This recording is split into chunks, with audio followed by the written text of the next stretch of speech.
తెలంగాణ జాగృతి మీ అందరికీ తెలుసు, బీసీల పక్షపాతిగా ఉన్నటువంటి సంస్థ, బీసీల కోసం గలమెత్తి పనిచేస్తున్నటువంటి సంస్థ.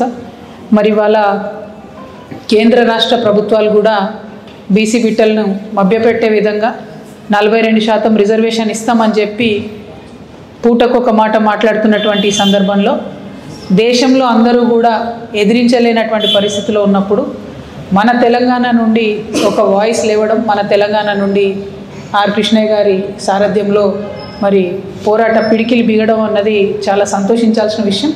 ఖచ్చితంగా రేపు చేపట్టేటటువంటి బంద్లో ఎక్కడికక్కడ తెలంగాణ వ్యాప్తంగా తెలంగాణ జాగృతి శ్రేణులందరం కూడా పాల్గొంటామని ఈ సందర్భంగా మేము తెలియజేస్తూ, మరి ఇది ప్రారంభమే, ఇంకా పెద్ద ఎత్తున పోరాటాలు కూడా బీసీల పక్షాన చేయాల్సినటువంటి అవసరం ఉంది.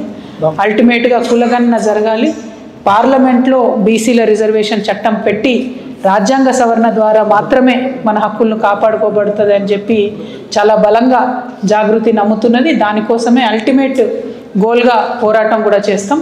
మరి ఒక పక్క ఢిల్లీలో ఆ పోరాటం అయితే, క్షేత్రస్థాయిలో గ్రామ గ్రామానికి పోయి మన బీసీ బిడ్డలందరిలో కూడా చైతన్యాన్ని నింపుకొని మరి పోరాట పటిమను పెంచేందుకు కూడా మన వంతు ప్రయత్నం కూడా చేద్దామని ఈ సందర్భంగా తెలియజేస్తూ, మీరు వచ్చి మద్దతు అడిగే అవసరమే లేదు, మా మద్దతు ఆల్రెడీ ఉంటుంది కూడా. కానీ మీరు జాగృతి సంస్థ పట్ల చూపెట్టినటువంటి గౌరవానికి మనస్ఫూర్తిగా నమస్కారాలు తెలియజేస్తూ